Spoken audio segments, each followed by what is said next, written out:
स्वागत है आपका हॉलीवुड मसाला में। सोचिए अगर आपकी जिंदगी के सबसे बड़े खजाने को चुराने का मौका मिले और आपको सिर्फ एक ही शर्त पूरी करनी हो, अपने दोस्तों को खोने की कीमत पर। यह कहानी उन लोगों की है जिन्होंने एक खतरनाक मिशन पर जाने के लिए अपनी जान की परवाह नहीं की और हर कदम पर खुद को और अपनी टीम को एक नई मुसीबत में डालते गए। तो आगे बढ़ने से पहले हमारे प्यारे दोस्तों को उनके प्यारे से कमेंट के लिए धन्यवाद। मूवी की शुरुआत होती है एक धमाकेदार सीन से। यहाँ हम पोप यानी ऑस्कर इसाक को देखते हैं जो अपनी टीम के साथ एक हेलीकॉप्टर में कोलंबिया के ऊपर उड़ रहा है। उस वक्त पोप और उसकी टीम प्राइवेट एडवाइजर के तौर पर कोलंबिया की आर्मी के लिए काम कर रही होती है। उनका मिशन है एक खतरनाक क्रिमिनल को पकड़ना। पोप और उसकी टीम उस क्रिमिनल के ठिकाने तक पहुंचती है। वो लोग पूरे घर को चारों तरफ से घेर लेते हैं। जैसे ही वो घर के अंदर घुसते हैं, क्रिमिनल भी हार मानने को तैयार नहीं होते। वहां एक जोरदार फायरिंग शुरू हो जाती है। गोलियां चारों तरफ से चलने लगती है। आखिरकार पोप और उसकी टीम बाजी मार लेती है और सभी क्रिमिनल्स को पकड़ने में कामयाब होती है। इसके बाद पोप को कोलंबिया के अधिकारियों से एक नाम मिलता है, लोरिया। लोरिया कोई साधारण क्रिमिनल नहीं है, वो कोलंबिया का सबसे बड़ा ड्रग डीलर और उस पूरे रैकेट का बॉस है। पोप को अब लोरिया को पकड़ने का मिशन सौंपा जाता है और इस दौरान कई और लोग पकड़े जाते हैं जो लोरिया के गैंग का हिस्सा होते हैं। इनमें कुछ महिलाएं भी शामिल होती हैं। लेकिन जब सभी को बाहर लाया जा रहा था तो एक लड़की अचानक से मौका पाकर भागने लगती है। पोप उसे पकड़ने की कोशिश करता है लेकिन वो लड़की उसकी पकड़ से बच निकलती है। इसके बाद पोप एक घर में जाता है जहां वही लड़की होती है जो भाग रही थी। उस लड़की का नाम युवाना होता है। दरअसल ये पोप की एजेंट होती है, कोई ऑफिशियल नहीं, बल्कि मजबूरी में वो पोप के लिए काम करती है क्योंकि उसे पोप से कुछ काम निकलवाना है। असल में पोप को काफी गुस्सा होता है क्योंकि उसने पहले ही युवाना को बता दिया था कि वहां रेड पड़ने वाली है, फिर भी युवाना वहां चली गई थी।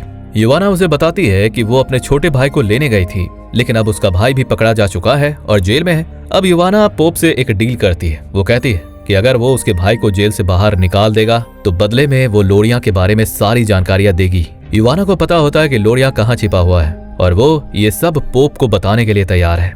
अब पोप को जानकारी मिलती है कि लोरिया के पास बहुत सारे पैसे होते हैं और वो उन पैसों को अपने घर में ही छिपा कर रखता है। युवाना जो अब उसकी गैंग का हिस्सा बन चुकी है, उसे हाल ही में प्रमोशन मिला होता है। उसका काम ये होता है कि वो लोरिया के पैसे को एक बयान से लेकर दूसरे घर में सुरक्षित रखे। पोप जो कि अब तक लोरिया के बारे में सारी जानकारियां जुटा चुका है, वहां से निकल जाता है और अपनी अगली प्लानिंग की ओर बढ़ता है। वो आयरन हेड से मिलने की सोचता है। वो पहले मिलिट्री में काम करता था लेकिन अब वो एक मोटिवेशनल स्पीकर बन चुका है। आयरन हेड नए सिपाहियों को मोटिवेट करता है और उन्हें अपनी जिंदगी की दिशा देने की कोशिश करता है। जब पोप आयरन हेड से मिलता है तो वो उसे अपना प्लान बताता है। आयरन हेड उसे समझाता है कि अगर वो रेड फ्लाई को मना लेगा तो वो उनके साथ मिलकर काम करने को तैयार हो जाएगा। रेड फ्लाई पहले आर्मी में था और वो परफेक्ट सिपाही था लेकिन अब वो गैरेज में रहने लगा है क्योंकि उसका रिटायरमेंट हो चुका है। उसकी एक बेटी है और पत्नी भी है लेकिन दोनों उसे पसंद नहीं करते और उसे घर में रहने नहीं देते। रेड फ्लाई को अपनी जिंदगी में कोई ठिकाना नहीं मिलता तो वो गैरेज में रहने लगता है लेकिन बावजूद इसके वो अपनी पत्नी और बेटी का सारा खर्च उठाता है। अब पोप रेड फ्लाई को अपना प्लान बताता है। वो कहता है कि वो कोलंबिया की एजेंसी के साथ काम कर रहा है जो उन्हें लोरिया के बारे में और उसके पैसों के बारे में जानकारी जुटाने के लिए 7,000 ग्रैंड देने वाली है। लेकिन अगर वे लोरिया के पैसों को चुराते हैं तो उन्हें उसके 25% का हिस्सा मिलेगा जो कि एक बड़ी रकम होगी। पोप को यह जानकारी मिल चुकी है कि लोरिया के पास $75 मिलियन का बड़ा खजाना है जो कि वे किसी भी हालत में हासिल करना चाहते हैं। लेकिन रेड फ्लाई जो अब रिटायर हो चुका है इस प्लान में शामिल होने से मना कर देता है। वो कहता है कि उसने अब तक काफी मेहनत और ईमानदारी से काम किया है और अब वो कोई ऐसा रिस्क नहीं उठाना चाहता। लेकिन पोप उसे अपने प्लान वाली फाइल दिखाता है और फिर वो वहां से निकल जाता है। अब पोप एक क्लब में आता है। यहाँ उसे मिलता है बेन मिलर जो कि एक शानदार फाइटर है और ये भी पहले आर्मी में रह चुका है। इसके साथ ही वो कैटफिश से भी मिलता है जो पहले आर्मी का पायलट था लेकिन कुछ दिन पहले किसी वजह से उसे सस्पेंड कर दिया गया था। अब पैसों की लालच में कैटफिश और बेन दोनों ही पोप की बात मान जाते हैं। इसके बाद फ्लाइट शुरू होने वाली होती है लेकिन तभी रेड फ्लाई आता है और फाइनली वो भी हाँ बोल देता है। अब उनकी पूरी टीम तैयार हो जाती है। अब पोप और उसकी टीम के पास नकली पासपोर्ट होते हैं और वो एक एडवाइजर के रूप में वहां आ रहे होते हैं ताकि उनकी असली पहचान को किसी को शक ना हो। वो सभी एक घने जंगल में जाते हैं और पोप उन्हें बताता है कि लोरिया की प्रॉपर्टी के बैकयार्ड में ही उसका घर बना हुआ है। अब ये टीम बचते बचाते और पेड़ों के बीच छिपते हुए लोरिया के घर की दिशा में बढ़ती है। रास्ते में वे ऐसे रास्ते और कई सारे लूप होल्स देखते हैं जिनसे अंदर घुसा जा सकता है। इस इलाके में सुरक्षा के लिए कैमरे भी होते हैं। इसके बाद टीम देखती है कि अंदर लोरिया की फैमिली भी मौजूद होती है। रेड फ्लाई जो पहले से स्थिति को समझ चुका होता है कहता है हम फैमिली को हर्ट नहीं कर सकते। तब पोप उसे बताता है कि लोरिया एक बड़ा धार्मिक व्यक्ति है और वो हर संडे अपनी फैमिली को गार्ड्स के साथ चर्च भेजता है और यही वो वक्त होता है जब उसका घर खाली होता है और लोरिया अकेला होता है, इसलिए यही मौका होगा अपनी चोरी को अंजाम देने के लिए। तभी टीम देखती है कि युवाना वहां पर पैसे डिलीवर करने आई होती है। उसका काम होता है कि वो अपने फोन से उस घर की वीडियो बना ले ताकि वे लोग देख सके कि घर अंदर से कैसा है। इसके बाद सभी लोग बचते बचते वहां से निकल जाते हैं। शाम को जब सभी लोग एक जगह बैठते हैं तो रेड फ्लाई पूछता है, हमें असल में पैसे कब मिलेंगे? तो तब पोप उसे सच सच बताता है कि उसने अभी तक किसी एजेंसी से बात नहीं की है। असल में वो सारे पैसे खुद ही चुराना चाहता है क्योंकि उसके पास एक और प्लान है। वो कहता है कि हम सब लोग अपने काम में परफेक्ट हैं और ये काम आसानी से कर सकते हैं, लेकिन अगर ये लोग मना करते हैं तो उसे मजबूरी में अपनी आर्मी टीम को बताना पड़ेगा, जिससे हो सकता है कि वो सारा पैसा सरकार को चला जाए। पॉप उन्हें बताता है कि उन्होंने इतने सालों तक अपने देश की सेवा की, गोलियां भी खाई, लेकिन फिर भी उनकी जिंदगी में कोई सुधार नहीं हुआ। इस वक्त उनकी हालत इतनी खराब है कि वे अपनी जिंदगी अपनी तरीके से नहीं जी सकते और इसलिए वो चाहता है कि वो इस एक आखिरी काम को खुद के लिए करे और अपनी स्किल को अपनी जिंदगी के लिए इस्तेमाल करे। इस बात को सुनकर पहले तो सभी लोग मना कर देते हैं, लेकिन बाद में सभी लोग मान जाते हैं क्योंकि कहीं ना कहीं सभी को पैसों और अपनी जिंदगी में अब कुछ बदलने की जरूरत थी। इसके बाद पोप युवाना से मिलने जाता है। वो उसे फोन देती है और पोप उससे प्रॉमिस करता है कि वो उसे, उसके भाई और अपनी टीम को इस देश से बाहर छोड़ देगा। इसके अलावा वो उन्हें नई पहचान भी देगा ताकि वे लोग किसी अच्छे देश में जाकर अपनी नई जिंदगी शुरू कर सके। इस काम के बदले युवाना को $2 मिलियन भी मिलने वाले हैं जो पॉप देगा। फिर पॉप अपनी टीम को एक ऐसी जगह लेकर जाता है जहां पर बहुत सारी बंदूकें और अन्य सामान रखे होते हैं जो पूरी तरह से लोकली बनाए गए थे। इसका मतलब ये था कि अगर वे चोरी करते हैं और कोई देख भी लेगा तो उन्हें इन पर कभी शक नहीं होगा। अब रेड फ्लाई का काम चालू होता है। वो अपनी टीम से कहता है कि उनके पास 40 मिनट का वक्त होगा। जब लोरिया की फैमिली चर्च के लिए जाएगी तब वो लोग अंदर घुसकर पैसे ले लेंगे और फिर तुरंत बाहर आ जाएंगे। इसके साथ ही पोप ने युवाना को यह भी कह दिया था कि उसे लोरिया के घर पर एक वैन की जुगाड़ करनी होगी ताकि उन्हें पैसे ले जाने में कोई दिक्कत ना हो। प्लान के मुताबिक जब वे पैसे ले लेंगे तो लोरिया को मार देंगे और फिर वहां से निकल जाएंगे। अब पूरी टीम तैयार है और चोरी का दिन आ गया है।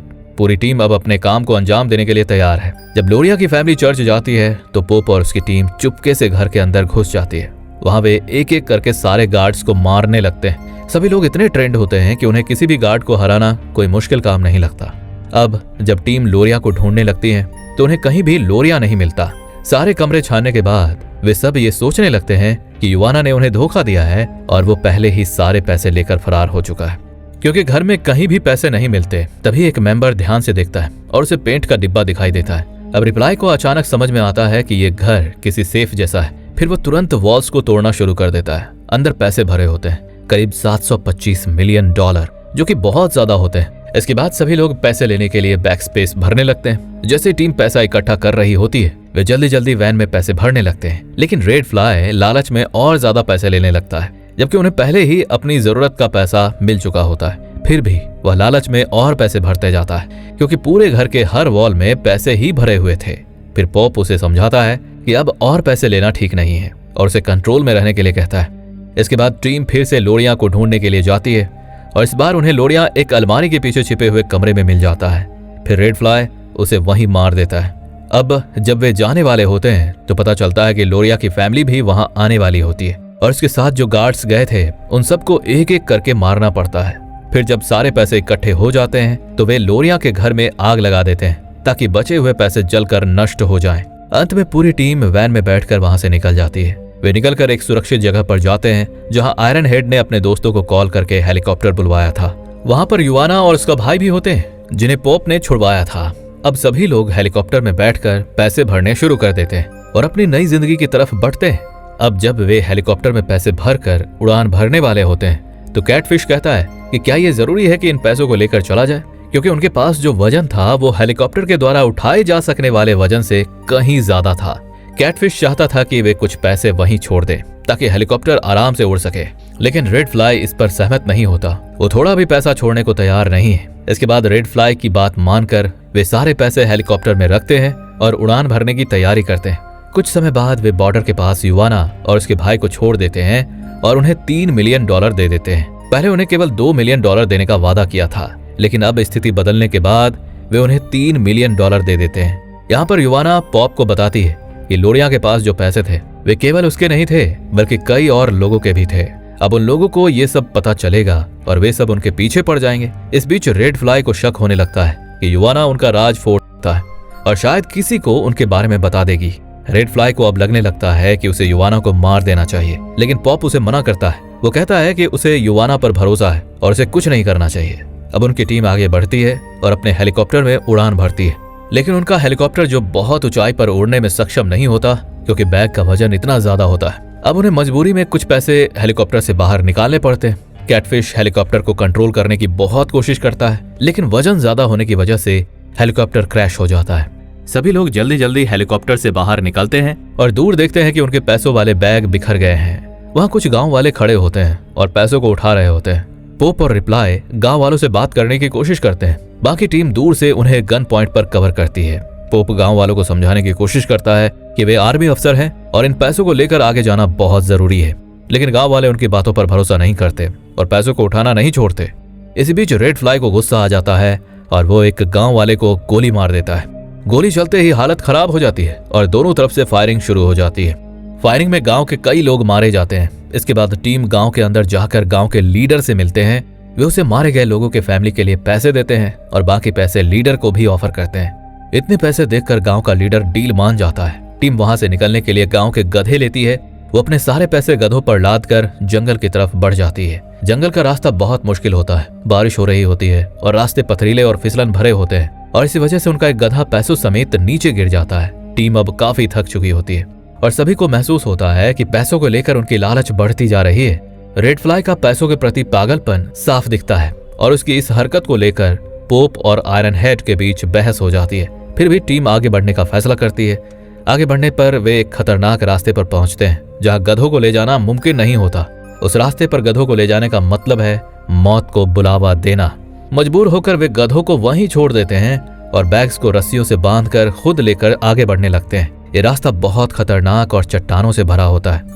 चलते चलते उन्हें हर कदम पर दिक्कत होती है। तभी अचानक पीछे से उन पर फायरिंग शुरू हो जाती है। टीम तुरंत सतर्क हो जाती है और अलग अलग जगह छिपकर पोजीशन ले लेती है। वे धीरे धीरे दुश्मनों की तरफ बढ़ते हैं। पोप और आयरन हेड में से एक शूटर को मार देते हैं, लेकिन तभी दूसरा शूटर रेड फ्लाई को गोली मार देता है। गोली सीधे रेड फ्लाई के सर को लगती है और उसकी वहीं मौत हो जाती है। उसकी मौत देखकर सभी सदमे में आ जाते हैं। रेड फ्लाई की मौत के बाद टीम के सदस्य आपस में बहस करने लगते हैं। खासकर आयरन हेड को गुस्सा आता है क्योंकि पिछली रात ठंड की वजह से बेन ने एक बैग के पैसे जला दिए थे, जिससे दुश्मनों को पता चल गया था। आयरन हेड को लगता है कि यही वजह है कि दुश्मनों ने उनका पीछा करना शुरू किया, लेकिन पोप सभी को समझाता है कि यह सिर्फ संयोग था और पैसे जलाने से कोई फर्क नहीं पड़ा। टीम को समझ में आ जाता है कि जिन लड़कों ने उन पर हमला किया वे सभी गांव के ही थे जहां टीम ने पहले गोलीबारी की थी। चूंकि फायरिंग की शुरुआत रेड फ्लाई ने की थी, वो लोग बदला लेने के लिए उनका पीछा कर रहे थे। इस बात से आग जलाने या ना जलाने का कोई लेना देना नहीं था। अब रेड फ्लाई की मौत से सबका दिल भारी हो गया था। टीम ये तय करती है कि उसकी बॉडी को वहीं नहीं छोड़ा जा सकता। पोप कहता है कि वो रेड फ्लाई के शव को उसके घर तक ले जाएगा, लेकिन उनके पास भारी पैसों के बैग थे और उन्हें लेकर सफर करना बहुत मुश्किल हो रहा था। टीम में इस बात पर बहस होती है। पोप कहता है कि सारे पैसे लेकर जाना चाहिए क्योंकि यही रेड फ्लाई चाहता था, लेकिन बाकी लोग खासकर आयरन हेड कहता है कि पैसों के लालच ने ही रेड फ्लाई की जान ली। अगर वे इसी तरह लालच करते रहे तो और ज्यादा नुकसान हो सकता है। पोप को यह बात समझ में आ जाती है। टीम यह तय करती है कि वे सिर्फ उतने पैसे ले जाएंगे जितने आसानी से उठा सकें। बाकी सारे पैसों को वे बर्फ में बनी एक गहरी दरार में फेंक देते हैं। उन्हें पता था कि गिरती हुई बर्फ जल्दी ही उन पैसों को हमेशा के लिए ढक देगी। अब उनके पास सिर्फ कुछ बैग्स और रेड फ्लाई की बॉडी थी। टीम भारी मन से आगे बढ़ती है। यह सफर उनके लिए सिर्फ मुश्किल नहीं बल्कि बहुत भावुक और दर्दनाक भी बन चुका था। टीम बर्फीले पहाड़ों से नीचे उतरने का प्लान बना रही थी, लेकिन उन्हें यह पता लगाना था कि जिस बोटमैन को उन्होंने 6-7 दिन पहले बुलाया था वो अब भी उनका इंतजार कर रहा है या चला गया। बेन को यह काम सौंपा गया। वो नीचे जाकर हालात का जायजा लेने निकलता है। अगले दिन जब वो लौटता है तो खबर मिलती है कि बोट वाला अब भी इंतजार कर रहा है, लेकिन एक और समस्या थी। नीचे कई गैंग्स का जमावड़ा था। ये गैंग लोरिया के करीबी थे और उन्हें टीम के बारे में सब पता चल गया था। गैंग ने कुछ यंग लड़कों की एक टीम तैयार कर ली थी जो इन पर हमला करने की योजना बना रही थी। टीम अब इस हालत में किसी और को मारने के पक्ष में नहीं थी। पहले ही काफी लोग मारे जा चुके थे और रेड फ्लाई की मौत ने सबको तोड़ दिया था। पोप और बाकी लोगों ने फैसला किया कि वे इन लड़कों से बचकर निकलेंगे, लेकिन उन्हें नुकसान नहीं पहुंचाएंगे। रात का वक्त था। टीम ने अंधेरे का फायदा उठाकर नीचे की ओर बढ़ना शुरू किया। अचानक सामने से कार आती है। टीम का दिल तेजी से धड़कने लगा, लेकिन उन्हें पता चला कि कार में सिर्फ एक लड़का था। अब मुश्किल ये थी कि उसे रोके बिना वे आगे नहीं बढ़ सकते थे। टीम ने उसे बिना नुकसान पहुंचाए पकड़ लिया। उन्होंने उससे उसकी कार ले ली और उसे समझाया कि वो किसी सुरक्षित जगह चला जाए। पॉप ने उसे थोड़े बहुत पैसे दिए और कहा, भाई ये काम छोड़ दे और कुछ अच्छा काम ढूंढ, जिंदगी लंबी है। इसके बाद टीम कार में बैठकर आगे बढ़ने लगी, लेकिन मुसीबतों ने पीछा नहीं छोड़ा।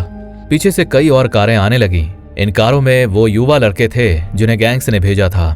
टीम ने फैसला किया कि वे उनसे लड़ाई नहीं करेंगे, किसी तरह बिना किसी को नुकसान पहुंचाए बच निकलने का रास्ता ढूंढेंगे। पोप ने एक रणनीति बनाई जिसमें वे गाड़ी को घाटी के संकरे रास्तों पर मोड़ते रहे ताकि पीछा करने वालों को रोका जा सके। टीम की हर हरकत अब सतर्कता और सावधानी से भरी हुई थी। हर मोड़ पर ऐसा लग रहा था कि उनके लिए आखिरी वक्त आ गया हो, लेकिन उनकी चालाकी और अनुभव ने उन्हें अब तक बचाए रखा था। थोड़ी मशक्कत के बाद टीम आखिरकार नदी के किनारे पहुंची। वहां पहुंचकर उन्होंने अपनी कार को सीधे पानी में फेंक दिया ताकि पीछा करने वालों को गुमराह किया जा सके। इसके बाद टीम तुरंत बोट में सवार हो गई और नदी के रास्ते वहां से निकल पड़ी। कहानी अब एक शांत और सुकून भरे सीन की ओर बढ़ती है। सभी लोग एक अलग और सुरक्षित जगह पर पहुंच चुके होते हैं। उनके पास जितना भी पैसा बचा था उसे बांटने का समय आ गया था, लेकिन जब उन्होंने हिसाब लगाया तो हर किसी के हिस्से में लगभग $1 मिलियन ही आ रहे थे। यहाँ पर दिल को छू लेने वाला मोड़ आता है। एक एक करके सभी टीम मेंबर्स अपनी हिस्सेदारी के पैसे रेड फ्लाई की फैमिली को डोनेट कर देते हैं। उन्हें पता था कि रेड फ्लाई की मौत उनके इस मिशन का सबसे बड़ा नुकसान थी। उसकी फैमिली को इस पैसे की ज्यादा जरूरत थी और उनका साथी इसे सबसे ज्यादा डिजर्व करता था। इसके बाद सभी ने अपनी नकली आईडी ली जो उन्हें देश से बाहर जाने में मदद करने वाली थी, लेकिन जाने से पहले आयरन हेड ने पॉप को एक कागज का टुकड़ा दिया और वहां से चला गया। उस टुकड़े पर उस जगह की लोकेशन लिखी थी जहां उन्होंने $250 मिलियन दबा दिए थे, क्योंकि हो सकता है कि शायद कभी भविष्य में वे उस जगह पर वापस जाएं और उस गड़े हुए खजाने को निकालें। कहानी इसी सवाल के साथ खत्म होती है। अगर आपको यह कहानी पसंद आई हो तो इसे लाइक करें और चैनल को सब्सक्राइब जरूर करें। मिलते हैं एक और शानदार कहानी में, तब तक के लिए धन्यवाद।